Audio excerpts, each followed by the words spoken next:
അപ്പം ഞാൻ എൻ്റെ സംസാരത്തിൻ്റെ ആദ്യ ഭാഗത്ത് ഈ കുട്ടിക്കളിയല്ല സോഷ്യൽ മീഡിയ എന്ന നമ്മുടെ വിസ്ഡം സ്റ്റുഡൻസ് മുന്നോട്ട് വച്ചിരിക്കുന്ന ആ പ്രമേയത്തോട് ചേർന്ന് നിന്നുകൊണ്ട് വളരെ സുപ്രധാനമായ ചില കാര്യങ്ങൾ മാത്രം ഓർമ്മിപ്പിക്കാനാണ് ഈ സന്ദർഭം ഞാൻ പ്രയോജനപ്പെടുത്തുന്നത്. സോഷ്യൽ മീഡിയ കൊണ്ടുള്ള ഗുണങ്ങളെ സംബന്ധിച്ച് ഞാൻ വിശദീകരിക്കേണ്ടതില്ല. നമ്മളെല്ലാവരും ഇന്നത് അനുഭവിച്ചു കൊണ്ടിരിക്കുകയാണ്. എന്നാൽ അതിൻ്റെ ദോഷങ്ങളെ സംബന്ധിച്ചും ബോധവൽക്കരിക്കേണ്ടതില്ല. അതും നമ്മളെല്ലാവരും അനുഭവിച്ചു കൊണ്ടിരിക്കുകയാണ്. സോഷ്യൽ മീഡിയ ആവശ്യമാണ് പക്ഷേ എന്ന് പറഞ്ഞുകൊണ്ടാണ് എല്ലാവരും ഇന്ന് കുട്ടികളെക്കുറിച്ച് സംസാരിച്ചു കൊണ്ടിരിക്കുന്നത്. പ്രത്യേകിച്ച് ഈ അവധിക്കാലത്ത്. അവധിക്കാലവും സോഷ്യൽ മീഡിയയും ഒന്നിച്ചു വരുമ്പോൾ അതിനു മുമ്പിൽ രക്ഷിതാക്കൾ അടിയറവ് പറയേണ്ടുന്ന വല്ലാത്തൊരു ഘട്ടത്തിലൂടെയാണ് ഇന്ന് നമ്മൾ കടന്നുപോയിക്കൊണ്ടിരിക്കുന്നത്. കുട്ടികളുടെ കയ്യിൽ നിന്ന് ഫോൺ വാങ്ങിവെച്ചതിൻ്റെ പേരിൽ ആത്മഹത്യ ചെയ്ത സംഭവങ്ങൾ കേരളത്തിൽ ഒറ്റപ്പെട്ടതല്ല. നമ്മുടെ ഓരോ ഗ്രാമങ്ങളിലൂടെ പരിശോധിച്ചാൽ പോലും അതുപോലെയുള്ള സംഭവങ്ങൾ, റിപ്പോർട്ടുകൾ നമുക്കൊരു പക്ഷേ കണ്ടെത്താൻ കഴിയും. ഒരു കുഴപ്പമില്ലാത്ത കുട്ടികൾ, ഉമ്മ ഒന്ന് നിർബന്ധിച്ചു പറഞ്ഞു, മോനെ ആ ഫോണൊന്ന് എടുത്തു വെക്കണം. അവൻ കേട്ടില്ല. വീണ്ടും ഒന്ന് നിർബന്ധിച്ചു നോക്കി, അവൻ കേട്ടില്ല. അവൻ വാശി പിടിച്ചു. അപ്പോൾ ഒന്ന് അല്പം ശൗര്യത്തോടുകൂടി ഒന്ന് ശാസിച്ച് ആ ഫോൺ അങ്ങ് വാങ്ങിവെച്ചു എന്ന ഒരൊറ്റ കാരണമാണ് ആ കുട്ടി കുറുമ്പ് പിടിച്ച് തല കുടഞ്ഞ് ഫോൺ എടുത്ത് എറിഞ്ഞ് ഇറങ്ങിപ്പോകുന്നത്. പിന്നീട് കേൾക്കുന്ന വാർത്ത എല്ലാവരെയും ദുഃഖിപ്പിക്കുന്ന വാർത്തയാണ്. ബാത്റൂമിൽ പോയി അവിടെയുള്ള മാക്സി ഉപയോഗിച്ചുകൊണ്ട് ആ കുട്ടി ആത്മഹത്യ ചെയ്യുന്നു. ഇത് മലപ്പുറം ജില്ലയിൽ ആവർത്തിച്ച സംഭവമാണ്. ഇപ്പോഴും അങ്ങനെയുള്ള അഗ്നിപർവ്വത സമാനമായ മുനമ്പുകളിൽ നിൽക്കുന്ന വീടകങ്ങൾ നമ്മുടെക്കിടയിലുണ്ട്. അതിൻ്റെ മുമ്പിൽ രക്ഷിതാക്കൾ അന്തം വിട്ട് നിൽക്കുകയാണ്. ഏപ്രിൽ മെയ് മാസത്തിലാണ് നമ്മളുള്ളത്. വല്ലാത്ത ചൂടുണ്ട്. അവധിക്കാലമാണ്. ഗവൺമെൻറ് സ്കൂളുകളിൽ ഈ അവധിക്കാലത്ത് 30% താഴെ മാർക്കുള്ള കുട്ടികൾക്ക് പ്രത്യേക ക്ലാസ് വെക്കണം എന്ന് ആദ്യം അറിയിച്ചിരുന്നു. എന്നാൽ ബാലാവകാശ കമ്മീഷൻ ഇടപെട്ടുകൊണ്ട് ഈ സമയത്ത് അങ്ങനെ ഒരു ക്ലാസ് വെക്കാൻ പാടില്ല, അത് ഓൺലൈനായി നടത്തിയാൽ മതി എന്ന നിർദ്ദേശമൊക്കെ കൊടുത്തത് നമ്മൾ കണ്ടു. അഥവാ കുട്ടികളെ ഇതുപോലെയുള്ള ക്ലാസ്സുകളിലേക്ക് കൊണ്ടുപോകാൻ പാടില്ല. അപ്പോൾ സ്വാഭാവികമായിട്ടും അവർ വീടകങ്ങളിൽ തന്നെ ഒതുങ്ങുകയാണ്. ആ രക്ഷിതാക്കളോടൊപ്പം തന്നെ കഴിഞ്ഞുകൂടേണ്ടുന്ന ഒരു സാഹചര്യത്തിലേക്കാണ് പോകുന്നത്. ഇവിടെ രക്ഷിതാക്കളുടെയും കുട്ടികളുടെയും മനോഭാവത്തിൽ അനിവാര്യമായ ചില എഡിറ്റിങ്ങുകൾ ആവശ്യമുണ്ട് എന്നാണ് എനിക്ക് ഓർമ്മപ്പെടുത്താനുള്ളത്. എൻ്റെ സംസാരം കേട്ടുകൊണ്ടിരിക്കുന്ന രക്ഷിതാക്കൾ, ഇത് ചുരുങ്ങിയ സമയമാണെങ്കിലും നിങ്ങളുടെ കുട്ടികളോട് നിങ്ങൾക്ക് സ്നേഹമുണ്ടെങ്കിൽ, നിങ്ങളുടെ കുട്ടികൾ ഈ അവധിക്കാലത്ത് നിങ്ങളോടൊപ്പം ചേർന്ന് നിൽക്കണമെങ്കിൽ ഈ സംസാരം നിങ്ങൾക്ക് ഉപകാരപ്പെടുമെന്ന് മാത്രം ഒരൊറ്റ വരി ഞാൻ സൂചിപ്പിക്കുകയാണ്. നമ്മളെ മക്കളെ ഈ ഒരവധിക്കാലത്ത് നമ്മുടെ കയ്യിൽ കിട്ടുമ്പോൾ രക്ഷിതാക്കളിൽ വരുത്തേണ്ട ചില മാറ്റങ്ങളുണ്ട്. അഥവാ വേനലവധിയെക്കുറിച്ച് രക്ഷിതാക്കൾ എഡിറ്റ് ചെയ്യേണ്ട ചില മനോഭാവങ്ങളുണ്ട്. അതിലൊന്നാമത്തെ മനോഭാവം എന്ന് പറയുന്നത്, രക്ഷിതാക്കൾ പലരും വിചാരിക്കുന്നത് ഈ ഒരു അവധിക്കാലം എങ്ങനെയെങ്കിലും അങ്ങ് കഴിഞ്ഞുകൂടിയാൽ മതിയായിരുന്നു എന്നാണ്. ചില ഉമ്മമാർ പറയാറുള്ളത്, ഇനി 2 മാസം കുട്ടികളെ എന്ത് ചെയ്യുമെന്നാണ്. അങ്ങനെ 1 മാസം ഇവിടെ കഴിഞ്ഞു, ഇനി അടുത്ത മെയ് മാസം ആരംഭിക്കാനിരിക്കുകയാണ്. ഇപ്പൊ കുറച്ച് വീടുകളിൽ പറയാൻ തുടങ്ങിയിരിക്കുന്നത്, എങ്ങനെയെങ്കിലും പെട്ടെന്ന് സ്കൂൾ തുറന്നാൽ മതിയായിരുന്നു, ഈ കുട്ടികളെ കൊണ്ട് കഷ്ടപ്പെട്ടു, പ്രയാസായി എന്ന് ഒരു ദിവസം 4-5 പ്രാവശ്യമെങ്കിലും പറയുന്ന ഉമ്മമാര് നമ്മുടെ വീടകങ്ങളിൽ ഉണ്ട് എന്നതൊരു വസ്തുതയാണ്. എന്നെ കേട്ടുകൊണ്ടിരിക്കുന്ന രക്ഷിതാക്കൾ, ഉമ്മമാർ ഇതുപോലെയുള്ള പ്രതികരണങ്ങൾ നടത്തുന്ന, അഥവാ വേനലവധി ഒരു ശാപമാണ്, കുട്ടികൾ വീട്ടിലുണ്ടാകുന്നത് വരുന്നത് ഒരു പ്രയാസമാണ് എന്ന് വിചാരിക്കുന്ന, അങ്ങനെ പറയുന്ന ആരെങ്കിലും ഉണ്ടെങ്കിൽ അവരോട് ഞാൻ സൂചിപ്പിക്കുന്നു, ഒഴിവു സമയം അഥവാ അവധിക്കാലം എന്ന് പറയുന്നത് നമ്മൾ ഒരിക്കലും ശപിക്കേണ്ട ഒരു കാലഘട്ടമല്ല. മറിച്ച് റസൂലുള്ളാഹി സ്വല്ലല്ലാഹു അലൈഹി വസല്ലം പറഞ്ഞത്, നിഅമതാനി മഅബൂനും ഫീഹിമാ കസീറും മിനന്നാസ് അസ്സിഹ്ഹതു വൽ ഫറാഗ് എന്നാണ്. 2 അനുഗ്രഹങ്ങളിൽ മഹാഭൂരിപക്ഷം ആളുകളും വഞ്ചിതരാകുന്നു. ഏതാണ് 2 അനുഗ്രഹങ്ങൾ? ഒന്ന് അസ്സിഹ്ഹത്ത്, ആരോഗ്യമാണ്. മറ്റൊന്ന് അൽ ഫറാഗ്, അവധി സമയം അഥവാ ഇടവേളകൾ ഒഴിവ് സന്ദർഭങ്ങളാകുന്നുവെന്നാണ്. അപ്പൊ അതിനെ ശാപമായി കൊണ്ടല്ല ഇസ്ലാം പഠിപ്പിച്ചിട്ടുള്ളത്, അതിനെ നിഅമത്തായി കൊണ്ടാണ്. അതിൽ പലരും വഞ്ചിതരായി പോയിക്കൊണ്ടിരിക്കുന്നു എന്നാണ് റസൂലുള്ളാഹി സ്വല്ലല്ലാഹു അലൈഹി വസല്ലമ നമ്മെ ഓർമ്മപ്പെടുത്തുന്ന ഒരു കാര്യം. കുട്ടികളെ എന്ത് ചെയ്യും എന്നല്ല, കുട്ടികളെ നമുക്ക് ലഭിക്കുന്ന ഒരു കാലമാണ് അവധിക്കാലം എന്ന തിരിച്ചറിവാണ് ഈ ഘട്ടത്തിൽ രക്ഷിതാക്കളായ നമുക്ക് വേണ്ടത്. ഇതുവരെ കൂടുതൽ സമയം അവർ വിദ്യാലയത്തിലായിരുന്നു എന്ന കാലം നമ്മൾ തിരിച്ചറിയേണ്ടതുണ്ട്. നിങ്ങളൊന്ന് ആലോചിച്ച് നോക്കൂ വസ്തുത. സാധാരണ സ്കൂൾ തുറന്നു കഴിഞ്ഞാൽ നമ്മുടെ കുട്ടികളുമായി സംസാരിക്കാൻ പലപ്പോഴും നമുക്ക് സമയം ലഭിക്കാറില്ല.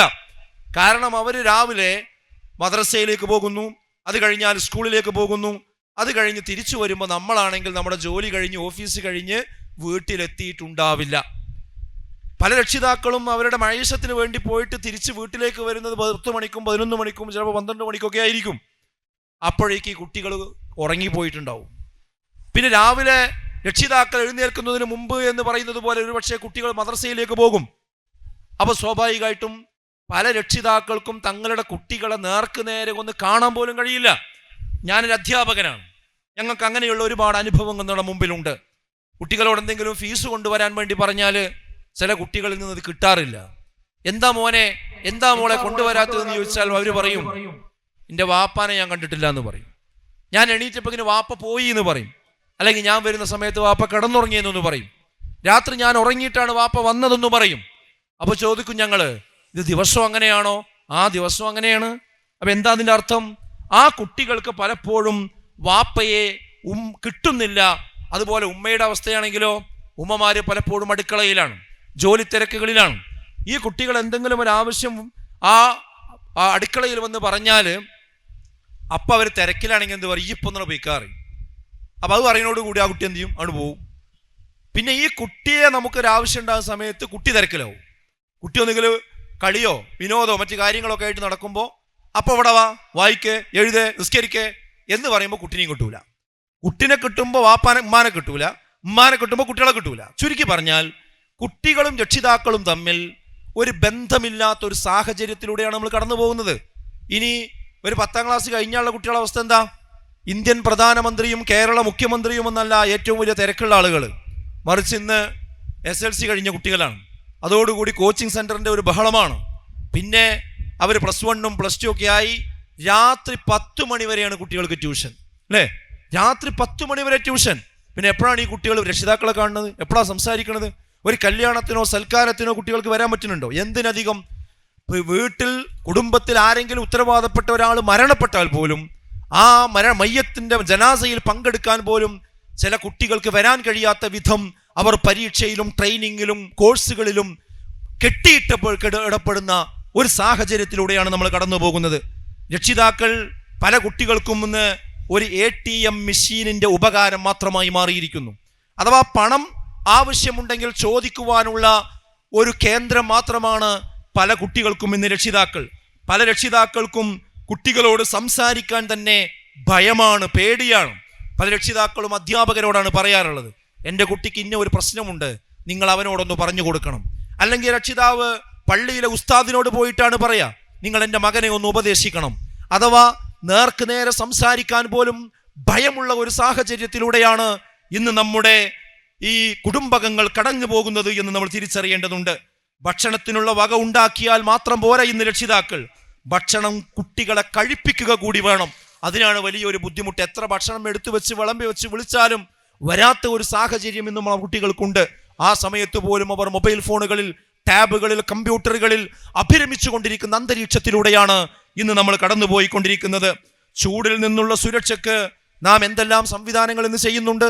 ഇന്ന് ഒരു ഗൾഫിന്റെ അന്തരീക്ഷമായിരിക്കുന്നു കേരളത്തിന്റെ കാലാവസ്ഥ. ഇന്ന് എന്നോടൊരു ആള് ഞാൻ സംസാരിച്ചപ്പോൾ പറഞ്ഞത്, ഇന്ന് ഞാൻ എൻ്റെ വീട്ടിൽ 6 AC വാങ്ങി എന്നാണ്. 6 എണ്ണം ഒന്നിച്ചു വാങ്ങി. അതിൻ്റെ കൂടെ അദ്ദേഹം പറഞ്ഞു, ഞാൻ കേരളത്തിലാണ് നമ്മൾ ജീവിക്കുന്നത്, അതുകൊണ്ട് വിദേശത്തെ പോലെ എല്ലാ റൂമിലൊന്നും AC വേണ്ട, അതിഥികൾ വരുന്ന റൂമിൽ മാത്രം മതി എന്നായിരുന്നു ഇന്നലെ വരെ എൻ്റെ പോളിസി. പക്ഷേ ഈ കഴിഞ്ഞ 4-5 ദിവസം വീടകത്തിൽ അനുഭവിച്ച ചൂടിൻ്റെ അവസ്ഥ കണ്ടപ്പോൾ കുട്ടികൾ കരഞ്ഞുകൊണ്ടിരിക്കുന്നു, പ്രായമുള്ളവർ പ്രയാസപ്പെട്ടുകൊണ്ടിരിക്കുന്നു, ശ്വാസം മുട്ടാളുകൾക്ക് പ്രയാസപ്പെട്ടുകൊണ്ടിരിക്കുന്നു. ഈ സന്ദർഭത്തിൽ ഇനി വാങ്ങല്ലാന്ന് വൃത്തിയില്ലാന്ന്. അപ്പോൾ ചൂട് നമ്മൾ വിചാരിച്ചതിലപ്പുറത്തേക്ക് കയറി വന്നു. പക്ഷെ ആ ചൂടിനെ ശമിപ്പിക്കുവാൻ ആവശ്യമായ സംവിധാനങ്ങൾ നമ്മൾ ഉണ്ടാക്കുന്നുണ്ട്. എന്നാ സുഹൃത്തുക്കളെ, എന്നെ കേട്ടുകൊണ്ടിരിക്കുന്ന ഈ കാരാവറമ്പ് അങ്ങാടിയിലുള്ള രക്ഷിതാക്കളോടാണ് ഞാൻ പറയുന്നത്, നമ്മുടെ മക്കൾക്ക് എന്തെങ്കിലും ഒരു വിഷമം വന്നാൽ അവർക്കത് ദൂരീകരിച്ചു കൊടുക്കാൻ നമ്മൾ എത്രയും വേഗം അതിന് മുന്നിട്ടിറങ്ങും. ക്രിക്കറ്റ് ബാറ്റ് കൊണ്ട് നെറ്റിക്കൊരടി കിട്ടി ആ രക്തവും ഒലിപ്പിച്ചുകൊണ്ട് പൊത്തിപ്പിടിച്ച് ഉമ്മ എന്നും പറഞ്ഞ് കുട്ടി അടുക്കളയിലേക്ക് ഓടി വരുമ്പോ, ഉമ്മ അടുക്കളയിൽ എത്ര തിരക്കുള്ളവരാണെങ്കിലും ആ കുട്ടിയെ വാരിയെടുത്ത് മറ്റൊരു കൈ കൊണ്ട് ഫോൺ ഡയൽ ചെയ്ത് ഉപ്പയെ വിളിച്ചു വരുത്തി ഈ കുട്ടിയെ എത്രയും പെട്ടെന്ന് തൊട്ടടുത്തുള്ള ഹോസ്പിറ്റലിലേക്ക് കൊണ്ടുപോകും. കാരണം അത്ര സ്നേഹമാണ് നമ്മുടെ കുട്ടികളോട്. എന്നാൽ സുഹൃത്തുക്കളെ, നിങ്ങൾ ആലോചിച്ച് നോക്കിയിട്ടുണ്ടോ, അതേ കുട്ടി തന്നെ ബാങ്ക് കൊടുത്തിട്ടും സുബൈക്ക് ബാങ്ക് കൊടുത്തിട്ടും നമസ്കരിക്കാൻ എഴുന്നേൽക്കാതെ ഇവിടെ കിടന്നുറങ്ങുമ്പോ ആ കുട്ടിയെ ഒന്ന് വിളിച്ച് മോനെ പള്ളിയിലേക്ക് പോകണമെന്ന് പറയാൻ ആ ഒരു ആവേശം കാണിക്കുന്ന എത്ര രക്ഷിതാക്കൾ നമ്മുടെ വീടകങ്ങളിലുണ്ട്. ഒരു തിന്മയിലേക്ക്, ഒരു തെറ്റിലേക്ക് കുട്ടിയെ ചാഞ്ഞു പോകുമ്പോൾ ആ ടാബിലും കമ്പ്യൂട്ടറിലും മൊബൈൽ ഫോണിലും വൃത്തികേടുകൾ തന്നെ റീൽസുകളായി കണ്ടുകൊണ്ടിരിക്കുമ്പോൾ മോനെ അത് കാണാൻ പാടില്ല എന്ന് പറയാനും അതിൽ നിന്ന് പിന്തിരിപ്പിക്കുവാനും എത്ര ആളുകൾക്ക് സാധിക്കുന്നുണ്ട്. വിശുദ്ധ ഖുർആൻ പറഞ്ഞതെന്താ? യാ അയ്യുഹല്ലദീന ആമനു, ഏ വിശ്വാസികളെ, ഖൂ അൻഫുസകും വഅഹ്ലീകും നാറാ, നിങ്ങളെയും നിങ്ങളുടെ കുടുംബത്തിന്റെയും നഫ്സിനെ നിങ്ങൾ നരകാഗ്നിയിൽ നിന്ന് കാക്കണം. കാരണം വഖൂദുഹന്നാസു വൽ ഹിജാറ, അവിടെ കത്തിക്കപ്പെടുന്നത് മനുഷ്യരെയും കല്ലുകളെയുമാകുന്നു എന്നാണ്. അലൈഹാ മലായികത്തുൻ ഗിലാദുൻ ശിദാദ് ലാ യഅ്സൂനല്ലാഹ മാ അമറഹും വയഫ്അലൂന മാ യുമറൂൻ. അർത്ഥം ഞാൻ പറയേണ്ടതില്ല, നിങ്ങൾക്ക് എല്ലാവർക്കും അറിയാം. അവിടെ മലക്കുകളാണ് കാവൽ നിൽക്കുന്നത്. പരുഷന്മാരായ കഠിനന്മാരായ മനസ്സുള്ള മലക്കുകളാണ്. എത്ര യുഗങ്ങളോളം കഴിഞ്ഞാലും അവരുടെ മനസ്സ് അലിയുകയില്ല. അവിടെ നരകത്തിലാണെങ്കിൽ ആ നരകം അനുഭവിച്ചു കൊണ്ടേയിരിക്കണം. ഇവിടെ നമ്മൾ അനുഭവിച്ചുകൊണ്ടിരിക്കുന്ന തീയുണ്ടല്ലോ, ആ തീ നരകത്തെ ഓർമ്മിപ്പിക്കുന്നുണ്ട്. ഇവിടെ നമ്മൾ കത്തിച്ചുകൊണ്ടിരിക്കുന്ന തീയുണ്ടല്ലോ, ആ തീയിന്റെ ചൂട് നമുക്കെല്ലാവർക്കും അറിയാം. സാധാരണ നമ്മൾ അടുപ്പുണ്ടാക്കാൻ വേണ്ടി കല്ല് ഉപയോഗിക്കാറുണ്ട്. ഒന്നുകിൽ കരിങ്കല്ല് ഉപയോഗിക്കും, അല്ലെങ്കിൽ ഇഷ്ടിക ഉപയോഗിക്കും, അല്ലെങ്കിൽ വെട്ടുകല്ല് ഉപയോഗിക്കും. എന്തേ കല്ല് ഉപയോഗിക്കാൻ കാരണം? നാം ഉപയോഗിക്കുന്ന തീ കൊണ്ട് എത്ര കത്തിച്ചാലും ആ കല്ല് കത്താനുള്ള ശേഷി ഈ തീയിനില്ല എന്നുള്ളത് കൊണ്ടാണ്. ആ കല്ല് ഒരിക്കലും തന്നെ നമ്മൾ ഉപയോഗിക്കുന്ന ഈ തീ കൊണ്ട് ആ കല്ലിനെ കത്തിക്കാൻ കഴിയില്ല. അതുകൊണ്ടാണ് നമ്മൾ ആ കല്ല് ഉപയോഗിക്കുന്നത്. എന്നാൽ നരകത്തിൽ കത്തുന്നത് എന്താ? മനുഷ്യരും കല്ലുകളും, മനുഷ്യനെയും കല്ലുകളെയും കത്തിക്കുന്ന നരകം. അഥവാ നാം ഉപയോഗിക്കുന്ന തീയിൻ്റെ 70 ഇരട്ടിയാണ് നാളെ നരകാഗ്നിയിൽ കത്തുന്ന തീ എന്നാണ്. ആലോചിച്ച് നോക്കൂ. അത് ആ തീയിലേക്ക് പോകുന്ന പണി, അത് ശിർക്കാകാം, ബിദ്അത്താകാം, മതനിരാസമാകാം, മതനിഷേധമാകാം, ലിബറലിസമാകാം, മദ്യമാകാം, വ്യഭിചാരമാകാം, പലിശയാകാം, അങ്ങനെയുള്ള സർവ രീതിയിലുള്ള അനാശാസ്യങ്ങളും ആ നരകാഗ്നിയിലേക്ക് മനുഷ്യരെ നയിക്കുന്ന പണികളാണ്. അത്തരം കാര്യങ്ങൾ നമ്മളിലോ നമ്മുടെ കുടുംബങ്ങളിലോ വരുമ്പോൾ ഇത് പ്രവർത്തിച്ചുകൊണ്ട് എൻ്റെ മകൻ, എൻ്റെ മകൾ, എൻ്റെ ഭാര്യ ആ നരകാഗ്നിയിലേക്ക് പോകുമല്ലോ എന്ന ബേജാറ്, എന്ന പേടി എന്നെ കേട്ടുകൊണ്ടിരിക്കുന്ന എത്ര രക്ഷിതാക്കൾക്കുണ്ട് എന്നാണ് ഞാൻ ചോദിക്കുന്നത്. ആ ചോദ്യം നമ്മെ ചിന്തിപ്പിക്കണമെന്നാണ് എനിക്ക് സൂചിപ്പിക്കുവാനുള്ളത്. അതുകൊണ്ട് സുഹൃത്തുക്കളെ, നമ്മൾ നമ്മുടെ മക്കളെയും കുടുംബത്തെയും ഈ ചൂടും ഈ വേവെന്നും രക്ഷപ്പെടുത്താൻ നമ്മൾ AC വെക്കുന്നുണ്ടെങ്കിൽ നാളെ പരലോകത്ത് AC വെക്കാൻ നമുക്ക് കഴിയില്ല. ആർക്കും ആരെയും അങ്ങോട്ടും ഇങ്ങോട്ടും സഹായിക്കാൻ കഴിയില്ല. എല്ലാവരും യൗമ യഫിറുൽ മർഉ മിൻ അഖീഹി വഉമ്മിഹി വഅബീഹി വസ്വാഹിബതിഹി വബനീഹി, സിംഹത്തിന്റെ മുന്നിൽപ്പെട്ട മാൻപേട വിളറളി പിടിച്ച് എങ്ങനെ ഓടുമോ അതേപോലെ ഭാര്യ ഭർത്താവിൽ നിന്നും, മാതാപിതാക്കൾ മക്കളിൽ നിന്നും അങ്ങോട്ടും ഇങ്ങോട്ടും പരസ്പരം കണ്ടാൽ ശത്രുക്കളെ പോലെ അവനവന്റെ കാര്യം വെച്ച് ഓടിക്കൊണ്ടിരിക്കുമെന്നാണ്. ആ ഒരു സാഹചര്യം നമുക്ക് വരാനുണ്ട്. അതിനു മുമ്പ് രക്ഷപ്പെടണമെങ്കിൽ നമ്മുടെ കുടുംബത്തെ നമ്മൾ ചേർത്ത് പിടിക്കണം. അതിന് സുഹൃത്തുക്കളെ പറ്റിയ ഒരു സന്ദർഭമാണ് ഈ അവധിക്കാലം എന്ന് പറയുന്നത്. ആ രൂപത്തിലാണ് അവധിക്കാലത്ത് നമ്മൾ മനസ്സിലാക്കേണ്ടത്. ഈ സമയത്ത് ആരെയെങ്കിലും ഏൽപ്പിച്ച് കുട്ടികളെ നന്നാക്കാമെന്ന മനോഭാവം നമ്മൾ മാറ്റണം. ഇത് മത്തിയല്ല, ഇത് മീനല്ല. അത് കത്തി ഉപയോഗിച്ച് ഇങ്ങനെ നന്നാക്കാൻ. ഇത് കുട്ടികളാണ്, അവരെ അങ്ങനെ ചുളുവിൽ നന്നാക്കിയെടുക്കാൻ നമുക്ക് കഴിയില്ല. നമ്മൾ കുട്ടികൾക്ക് സമയം അനുവദിച്ചേ പറ്റൂ. രക്ഷിതാക്കൾ കുട്ടികളുടെ സുഹൃത്തുക്കളായി മാറണം. എന്തെങ്കിലും ഒരു പ്രശ്നം വരുമ്പോൾ മാത്രം അവരോട് സംസാരിക്കുന്ന രീതി ആവരുത്. കുട്ടികൾ വീട്ടിലുള്ളത് കൊണ്ട് നമ്മൾ ഈ വേനൽക്കാലത്തെങ്കിലും നേരത്തെ വീടുകളിലേക്ക് വരേണ്ടതുണ്ട്. കുട്ടികളെ പരിചരിക്കുക, നോക്കുക എന്നത് ഉമ്മമാരുടെ മാത്രം ബാധ്യതയാകരുത്. രക്ഷിതാക്കൾ അഥവാ ഉപ്പയും ഉമ്മയും ഒരുമിച്ച് വളർത്തുന്ന കുട്ടികൾക്ക് മാത്രമേ നേർരേഖയിലൂടെ സഞ്ചരിക്കുവാൻ കഴിയുകയുള്ളൂ. കുട്ടികളോട് വാക്കുകൾ കൊണ്ടും വാചകങ്ങൾ കൊണ്ടും ഉപദേശങ്ങൾ കൊണ്ടും മാത്രമല്ല നമ്മൾ കുട്ടികൾക്ക് മാതൃകയാകേണ്ടത്, മറിച്ച് ജീവിതം കൊണ്ട് ഉപദേശിക്കാൻ കഴിയണം. മോനെ, നീ വിശുദ്ധ ഖുർആൻ എടുത്ത് പാരായണം ചെയ്യൂ എന്ന് ഉപ്പ മകനോട് പറയുമ്പോൾ ആ മകൻ എപ്പോഴെങ്കിലും ഉപ്പ ഖുർആൻ ഓതുന്ന ഒരു രംഗം വീട്ടിൽ വെച്ച് കാണണം. നീ പള്ളിയിൽ പോകൂ എന്ന് പറയുമ്പോ ആ പള്ളിയിൽ ബാങ്ക് കൊടുക്കുമ്പോൾ ഉപ്പ വീട്ടിൽ നിന്ന് എഴുന്നേറ്റ് പോകുന്നത് മകൻ കാണണം. അങ്ങനെ എന്താണോ നമ്മൾ നമ്മുടെ മക്കളോട് പറയുന്നത്, ഇതാ അനാവശ്യ ദൃശ്യങ്ങൾ കാണാൻ പാടില്ല, ആ റീൽസുകളിൽ അഭിനയിപ്പിക്കാൻ പാടില്ല, ആ ഗെയിമിന് അടിമയാകാൻ പാടില്ല, ഇങ്ങനെയുള്ള വൃത്തികേടുകൾ നീ കണ്ടിരിക്കാൻ പാടില്ല എന്ന് രക്ഷിതാക്കൾ കുട്ടികളോട് പറയുന്നുണ്ട് എങ്കിൽ നമ്മളും വീടകങ്ങളിൽ നമ്മുടെ മൊബൈൽ ഫോണുകളിൽ ഇത്തരം വൃത്തികേടുകൾ കാണുന്ന ഒരു സ്വഭാവക്കാരാണ് എങ്കിൽ കുട്ടികളോട് നീ പോയി പഠിക്കുക എന്ന് പറഞ്ഞ് പഠനമുറികളിലേക്ക് നിർബന്ധപൂർവ്വം അവരെ തള്ളിവിടുകയും നമ്മൾ TV ഓൺ ചെയ്ത് അതുപോലെയുള്ള എല്ലാ വൃത്തികേടുകളും കണ്ടിരിക്കുകയുമാണ് ചെയ്യുന്നത് എങ്കിൽ ഒരിക്കലും തന്നെ രക്ഷിതാക്കളുടെ ഉപദേശം കുട്ടികൾ സ്വീകരിക്കുകയില്ല.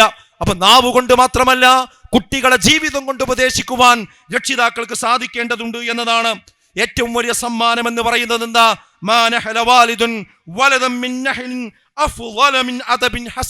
ഏറ്റവും നല്ല മര്യാദ പഠിപ്പിച്ചു കൊടുക്കുക എന്നതാണ് ഒരു രക്ഷിതാവ് ഒരു കുട്ടിക്ക് കൊടുക്കേണ്ട ഏറ്റവും വലിയ സമ്മാനം എന്ന് പറയുന്നത്. വേനൽക്കാലത്ത് നമ്മൾ സമീപിക്കുമ്പോൾ ശ്രദ്ധിക്കേണ്ട ഒരു കാര്യം, കുട്ടികളെ ഒരിക്കലും തന്നെ വരിഞ്ഞു മുറുക്കരുത്, എന്നാൽ തുറന്നു വിടുകയും ചെയ്യരുത്. സാധാരണ നമ്മൾ പക്ഷിക്കുഞ്ഞുങ്ങളെ പിടിക്കാറുണ്ട്. പക്ഷിക്കുഞ്ഞുങ്ങളെ നമ്മൾ അടക്കി മുറുക്കി പിടിച്ചാൽ ആ പക്ഷി ചത്തുപോകും. എന്നാൽ അത് നമ്മൾ കൈ വെള്ളയിൽ തുറന്നു വെച്ചാലോ ആ പക്ഷിക്കുഞ്ഞ് പറന്നു പോവുകയും ചെയ്യും. അതുപോലെയാണ് കുട്ടികളെ നമ്മൾ കൈകാര്യം ചെയ്യേണ്ടത്. അവരെ ഈ വേനൽക്കാലത്ത് പുറത്തേക്ക് പോകാൻ പാടില്ല, കളിക്കാൻ പോകാൻ പാടില്ല, അനങ്ങാൻ പാടില്ല എന്ന് പറഞ്ഞ് വെച്ച് അമർത്തിപ്പിടിച്ചാൽ അവർ ചത്തുപോകും, അവർ പ്രയാസപ്പെട്ടു പോകും. എന്നാൽ അങ്ങ് രാവിലെ അങ്ങ് തുറന്നു വിട്ട് എവിടെയാണ് മകള്, എവിടെയാണ് മകന് എന്ന് ചോദിച്ചാൽ യാതൊരു വിവരമില്ലാതെ അവൻ മൂത്താപ്പാനോടുണ്ടാവും, എളാപ്പാനോടുണ്ടാവും, അമ്മാവനോടുണ്ടാവും എന്ന് പറഞ്ഞ് നമുക്ക് തന്നെ ഒരു കൺട്രോൾ ഇല്ലാത്ത രീതിയിൽ കുട്ടികളെ അങ്ങ് അഴിച്ചുവിടാനും പാടില്ല. ഇതിന്റെ രണ്ടിൻ്റെയും ഇടയിലായിരിക്കണം. ഗെയിം, മൊബൈൽ ഫോണുകൾ ഉപയോഗിക്കരുത് എന്ന് പറയേണ്ട സാഹചര്യം തന്നെ ഇല്ലാത്ത വിധം വേനൽക്കാലത്ത് കുട്ടികൾക്ക് നമ്മൾ ഒരു ഷെഡ്യൂൾ ഉണ്ടാക്കി കൊടുക്കണം. ഫോൺ എടുക്കരുത് എന്ന് പറയുന്നതിന് പകരം എന്ത് പറയാ, എന്താണ് എടുക്കേണ്ടത് എന്ന് പറഞ്ഞു കൊടുക്കുക. രാവിലെ എന്ത് ചെയ്യണം, ഉച്ചക്ക് എന്ത് ചെയ്യണം, ഉച്ചയ്ക്ക് ശേഷം എന്ത് ചെയ്യണം, എപ്പോഴൊക്കെയാണ് നമസ്കാരത്തിന്റെ സമയം എപ്പോഴൊക്കെയാണ്, അതുപോലെ ഇത്ര ഭാഗം നീ ഖുർആൻ മനഃപ്പാഠം പഠിക്കണം, ഇത്ര പുസ്തകങ്ങൾ നീ വായിച്ചിരിക്കണം, ഇന്ന ഇന്ന കാര്യങ്ങൾ ചെയ്തിരിക്കണം. ദാ നമ്മുടെ എളാപ്പാക്ക് സുഖല്ല, മൂത്താമാക്ക് സുഖല്ല, ആ കുടുംബങ്ങളിൽ നീ പോകണം. ഇങ്ങനെ കുട്ടികൾക്കൊരു ഷെഡ്യൂൾ ഉണ്ടാക്കി കൊടുത്ത് വളരെ സ്നേഹപൂർവ്വം നമ്മളോടൊപ്പം അവരെ കൊണ്ടു നടക്കേണ്ടുന്ന, നമ്മളോടൊപ്പം അവരെ വളർത്തേണ്ടുന്ന ഒരു അമൂല്യമായ സന്ദർഭത്തിന്റെ പേരാണ് അവധിക്കാലം എന്ന് പറയുന്നത്. കുട്ടികളുമായി ചർച്ച ചെയ്ത പ്ലാൻ ഉണ്ടാക്കണം. നമ്മുടെ ഫാമിലി ഗ്രൂപ്പുകളിൽ ഇത്തരം ചർച്ചകൾ നടക്കണം. ഒരു പെരുമാറ്റച്ചട്ടം നമ്മുടെ കുടുംബത്തിൽ മൊത്തത്തിൽ എല്ലാ കുട്ടികൾക്കും ഉണ്ടാക്കണം. നമ്മുടെ കുട്ടികൾ മാത്രം നന്നാക്കാൻ നമുക്ക് കഴിയില്ല. ഒരു കുളത്തിൽ ജീവിച്ചു കൊണ്ടിരിക്കുന്ന മത്സ്യങ്ങൾ എല്ലാം, അതിലൊരു മത്സ്യത്തിന് മാത്രമായി നമുക്ക് തെളിഞ്ഞ വെള്ളം ഉണ്ടാക്കാൻ കഴിയില്ല. ആ കുളം മൊത്തം നന്നാകുമ്പോൾ മാത്രമേ ആ കുളത്തിലെ മത്സ്യങ്ങൾ നന്നാവുകയുള്ളൂ. അതുപോലെ എളാപ്പാൻ്റെയും മൂത്താപ്പാൻ്റെയും അതുപോലെ മറ്റുള്ള കുടുംബങ്ങളിലെ കുട്ടികളും അവർക്കൊക്കെ ഒരു ഷെഡ്യൂൾ ഉണ്ടാക്കി കൊടുക്കുന്ന രീതിയിൽ ഒരു കുടുംബ യോഗം വിളിച്ച് നമ്മൾ തീരുമാനമാക്കണം. അല്ലെങ്കിൽ എന്താ സംഭവിക്കുക, നമ്മുടെ കുട്ടി മാത്രം നിയന്ത്രിക്കപ്പെടുകയും മറ്റു കുട്ടികൾ തുറന്നു വിടപ്പെടുകയും ചെയ്യുമ്പോൾ ഈ കുട്ടിക്ക് വല്ലാത്ത വിഷമമുണ്ടാകും. കാരണം അവൻ കളിക്കാൻ പോണു, ഇന്ന വിടുന്നില്ല, അവൻ മൊബൈൽ ഉപയോഗിക്കണു, ഇന്ന വിടുന്നില്ല എന്ന രൂപത്തിലാകും. എന്നാൽ എല്ലാ വീട്ടിലും ഒരേ രീതിയിലുള്ള ഷെഡ്യൂൾ ആണെങ്കിലോ, കളിക്കുന്ന സമയത്ത് കുട്ടികൾ കളിക്കും, നമസ്കരിക്കേണ്ട സമയത്ത് കുട്ടികളെല്ലാവരും പള്ളിയിൽ വന്ന് നമസ്കരിക്കും, അതുപോലെ വിശുദ്ധ ഖുർആൻ പാരായണം പഠിക്കുന്ന സമയത്ത് എല്ലാവരും അത് പഠിക്കും. അങ്ങനെയുള്ള ഒരു കൾച്ചർ ഈ ഒരു വേനലവധിയിൽ നമ്മൾ ഉണ്ടാക്കുമ്പോൾ പിന്നെ അവർക്ക് മൊബൈൽ എടുക്കാൻ സമയമുണ്ടാവില്ല, ആ മൊബൈലും ഗെയിമിന്റെ പിന്നാലെ പോകാൻ സമയമുണ്ടാവില്ല. ഇപ്പൊ ചെയ്തുകൊണ്ടിരിക്കുന്നത് എന്താ, ചെയ്യരുത്, ചെയ്യരുത്, പോകരുത്, കാണരുത്, പറയരുത് എന്ന് അരുതുകളുടെ ഒരു മാലപ്പടക്കത്തിന് തീ കൊളുത്തി പൊട്ടിച്ചുകൊണ്ടിരിക്കുകയാണ് രക്ഷിതാക്കൾ ചെയ്തുകൊണ്ടിരിക്കുന്നത്. അത് മാത്രം പോരാ, നിങ്ങൾ എന്തു ചെയ്യണം എന്നുകൂടി അവർക്ക് കാണിച്ചു കൊടുക്കുകയും അത് പറഞ്ഞു കൊടുക്കുകയും ചെയ്യുക എന്നത് വളരെ സുപ്രധാനമായ ഒരു കാര്യമാണ്. അതുകൊണ്ട് ഈ സന്ദർഭത്തിൽ ഞാൻ കുട്ടികളോടുകൂടി, ഇവിടെ അല്പം കുട്ടികൾ വന്നിട്ടുണ്ടല്ലോ, ആ കുട്ടികളോടുകൂടി അവരുടെ മനോഭാവത്തിലും ഒരു മാറ്റം വേണം. എന്താ അവരുടെ മനോഭാവത്തിൽ ഉണ്ടാകേണ്ട മാറ്റം? ജീവിതത്തിന്റെ പുറത്തല്ല സന്തോഷം. ചില കുട്ടികളൊക്കെ വേനൽക്കാല ഷെഡ്യൂൾ ഉണ്ടാക്കി കൊടുക്കുമ്പോൾ അവർ പറയുന്നത് കുറച്ച് സമയം മൊബൈൽ ഉപയോഗിക്കാൻ വേണമെന്ന് പറയും. അതായത് ഒരു അരമണിക്കൂർ അല്ലെങ്കിൽ 1 മണിക്കൂർ മൊബൈൽ എന്താ മൊബൈലിൽ ഉപയോഗിക്കുന്നത്? ഗെയിം കളിക്കാൻ അല്ലെങ്കിൽ റീൽസ് കാണാൻ. അപ്പോൾ ആ 1 മണിക്കൂർ മൊബൈൽ ഉപയോഗിക്കാൻ കിട്ടും എന്ന സന്തോഷത്തിലും ആഗ്രഹത്തിലുമാണ് നിസ്കരിക്കാൻ പോണത്, എന്നിട്ടാണ് പുസ്തകം വായിക്കാൻ പോണത്, എന്നിട്ടാണ് ബാക്കിയുള്ള പണിയൊക്കെ പോയി കേൾക്കുന്നത്. ഒക്കെ എന്താ ലക്ഷ്യം? എന്താ? 1 മണിക്കൂർ മൊബൈൽ ഉപയോഗിക്കാൻ കിട്ടും എന്നുള്ളതാണ്. അപ്പൊ കുട്ടികളോട് എനിക്ക് പറയാനുള്ളത്, ആ 1 മണിക്കൂറിലല്ല നിങ്ങളുടെ സന്തോഷം. ആ 1 മണിക്കൂർ ആവരുത് നിങ്ങളുടെ സന്തോഷം. അതിന് ഇൻസ്റ്റന്റ് ഗ്രാറ്റിഫിക്കേഷൻ എന്നാണ് പറയാ. എന്താ ഇൻസ്റ്റന്റ് ഗ്രാറ്റിഫിക്കേഷൻ എന്ന് പറഞ്ഞാൽ? പെട്ടെന്നുണ്ടാകുന്ന ഒരു ഉന്മാദം. അത് റീൽസ് കാണുമ്പോണ്ടാകും, DJ പാർട്ടിക്ക് പോകുമ്പോണ്ടാകും, മദ്യം ഉപയോഗിക്കുമ്പോണ്ടാകും, അതുപോലെയുള്ള മയക്കുമരുന്ന് ഉപയോഗിക്കുമ്പോണ്ടാകും. പക്ഷെ അത് നൈമിഷികമായി അത് അവസാനിപ്പിക്കുമ്പോൾ ഇല്ലാതെയാവുകയും ചെയ്യും. അതിനല്ല യഥാർത്ഥത്തിലുള്ള സന്തോഷം എന്ന് പറയാ. ഇസ്ലാം മുന്നോട്ട് വെക്കുന്നത് ഡിലേഡ് ഗ്രാറ്റിഫിക്കേഷൻ ആണ്. അഥവാ ഈ ലോകത്ത് അള്ളാഹുവിന്റെ നിയന്ത്രണങ്ങൾക്കനുസരിച്ച് ജീവിക്കുക. കാണാൻ പാടില്ലത് കാണാൻ പാടില്ലാത്തത് കാണാൻ പാടില്ല, പറയാൻ പാടില്ലാത്തത് പറയാൻ പാടില്ല, കേൾക്കാൻ പാടില്ലാത്തത് കേൾക്കാൻ പാടില്ല. എന്നാൽ നാളെ പരലോകത്ത് ഉന്നതമായ സ്വർഗം നിങ്ങൾക്ക് ലഭിക്കും. ഏതുപോലെ? ഒരു ചുരത്തിൽ നിന്ന് നമ്മൾ വാഹനം ഇറക്കി കൊണ്ടുവരുമ്പോൾ ബ്രേക്ക് ചവിട്ടേണ്ടത് നമ്മൾ ചവിട്ടും, തിരിക്കേണ്ടടുത്ത് സ്റ്റെയറിംഗ് നമ്മൾ തിരിക്കും. ആ നിയന്ത്രണങ്ങൾ ഉണ്ടല്ലോ, അതൊരിക്കലും അസ്വാതന്ത്ര്യമല്ല. അത് താഴേക്ക് ലക്ഷ്യത്തിലേക്ക് വാഹനം എത്താൻ വേണ്ടിയാണ് നമ്മൾ ബ്രേക്ക് ചവിട്ടുന്നത്. ഇതിലൂടെ ചീറിപ്പാഞ്ഞുകൊണ്ടിരിക്കുന്ന വാഹനങ്ങളെ നിങ്ങൾ ശ്രദ്ധിച്ചു നോക്കൂ. ഈ വാഹനങ്ങൾക്ക് ഒന്നിനും ബ്രേക്കില്ല എങ്കിൽ എന്തായിരിക്കും അവസ്ഥ? പലപ്പോഴും ബ്രേക്കിനെ ആളുകൾ ശപിച്ചുകൊണ്ടിരിക്കുകയാണ്, നിയന്ത്രണങ്ങളെ ശപിച്ചുകൊണ്ടിരിക്കുകയാണ്. എന്നെ കേട്ടുകൊണ്ടിരിക്കുന്ന രക്ഷിതാക്കളെ, നിങ്ങൾക്കും ആ ബാധ തുടങ്ങിയിട്ടുണ്ട്. പുതിയ ജനറേഷൻ അല്ലേ, പുതിയ മക്കളല്ലേ, നമ്മുടെ കാലമല്ലല്ലോ, അവരൊക്കെ അത് അനുഭവിക്കട്ടെ, നമുക്കായിട്ട് അനുഭവിക്കാൻ പറ്റിയില്ലല്ലോ എന്ന് പറഞ്ഞ് എല്ലാത്തിനും ലൈസൻസ് കൊടുക്കുകയാണ്, എല്ലാത്തിനും തുറന്നു വിട്ടുകൊണ്ടിരിക്കുകയാണ്. അങ്ങനെ സംഭവിക്കുമ്പോൾ എന്താ വരിക? ബ്രേക്കില്ലാതെ ഒരു വാഹനം നമ്മുടെ കുട്ടിയുടെ കയ്യിൽ കൊടുക്കുന്നതിന് സമാനമാണത്. ആക്സിലറേറ്റർ മാത്രമുള്ള ഒരു വാഹനത്തെ സംബന്ധിച്ചിടത്തോളം അത് അപകടത്തിന്റെ കെണികണിയിലേക്കാണ് കടന്നു പോവുക എന്നത് ചിന്തിക്കാൻ വിവേകമില്ലാത്ത ആരാണ് ഈ കാരാപുരം അങ്ങാടിയിലുള്ളത്? ബ്രേക്ക് എന്ന് പറയുന്നത് ലക്ഷ്യത്തിലേക്ക് എത്തുവാനുള്ള കൃത്യമായ നിയന്ത്രണോപാധിയാണ്. അതേപോലെ മനുഷ്യ ജീവിതം എന്ന് പറയുന്നത് മനുഷ്യവർഗത്തെയും ജിന്നുവർഗത്തെയും നാം സൃഷ്ടിച്ചിരിക്കുന്നത് എനിക്ക് ഇബാദത്ത് എടുക്കാൻ വേണ്ടിയല്ലാതെ മറ്റൊന്നിനുമല്ല എന്നാണ്. മനുഷ്യന് യഥാർത്ഥ ജീവിതം ഇവിടെയല്ല, പരലോകത്താണ്. ഏറ്റവും നല്ലതും എന്നും ബാക്കിയാകുന്നതും പരലോക ജീവിതമാകുന്നു എന്നതാണ് വിശുദ്ധ ഖുർആനിന്റെ തത്വം. അതുകൊണ്ട് തന്നെ ആ വിശുദ്ധ ഖുർആനിന്റെ തത്വം മുന്നിൽ വെച്ചുകൊണ്ട് നാളെ പരലോകത്ത് നമുക്ക് സ്വർഗം കിട്ടണം, ശാശ്വതമായ നരകാഗ്നിയിൽ നിന്ന് നമ്മൾ രക്ഷപ്പെടണം, ഭാര്യ രക്ഷപ്പെടണം, മക്കൾ രക്ഷപ്പെടണം, കുടുംബത്തോടൊപ്പം രക്ഷപ്പെടണം. ഈ സോഷ്യൽ മീഡിയയുടെ അടിമത്തത്തിൽ നിന്ന് നമുക്ക് രക്ഷപ്പെട്ട് അള്ളാഹുവിന്റെ നിയന്ത്രണത്തിലേക്ക് വന്ന് അള്ളാഹു ബ്രേക്ക് വെച്ചിരിക്കുന്ന ആ ബ്രേക്കിൽ ഊന്നിപ്പിടിച്ചുകൊണ്ട് ഇവിടെയുള്ള നിയന്ത്രണങ്ങൾക്കകത്ത് നിന്ന് എന്നാൽ റബ്ബനാ ആതിനാ ഫിദ് ദുനിയാ ഹസനതൻ വഫിൽ ആഖിറതി ഹസനതൻ വഖിനാ അദാബന്നാർ, റബ്ബേ ദുനിയാവിലും ആഖിറത്തിലും ഞങ്ങൾക്ക് നല്ലത് തരണേ, ആ നരകാഗ്നിയിൽ നിന്ന് ഞങ്ങളെ കാക്കണേ. ഈ പ്രാർത്ഥനയിൽ എല്ലാം ഉണ്ട്. ദുനിയാവ് നിങ്ങൾ വിസ്മരിക്കണ്ട. ഇവിടെയുള്ള സന്തോഷങ്ങൾ, അനുവദിക്കപ്പെട്ട സന്തോഷങ്ങൾ നിങ്ങൾക്ക് സ്വീകരിക്കാം. എന്നാൽ അല്ലാഹ് കാണരുത്, ഉപയോഗിക്കരുത് എന്ന് പറഞ്ഞത് നമ്മൾ ഉപയോഗിക്കാതെ നാളെ പരലോകത്തേക്ക് വേണ്ടി നമ്മൾ ഒരുങ്ങുക. അതിനുള്ള ഇടമാണ് ഈ ഒരു ലോകം എന്ന് മനസ്സിലാക്കുക. അങ്ങനെ ഈ സോഷ്യൽ മീഡിയ ഒരു കുട്ടിക്കളിയല്ല, അത് ഗൗരവപ്പെട്ട വിഷയമാണ്. ഈ അവധിക്കാലം മക്കളെ ചേർത്ത് പിടിച്ച് മുന്നോട്ട് പോവുക. ഞാൻ എൻ്റെ വാക്കുകൾ അവസാനിപ്പിക്കുന്നു. അസ്സലാമു അലൈക്കും വറഹ്മത്തുള്ളാഹി.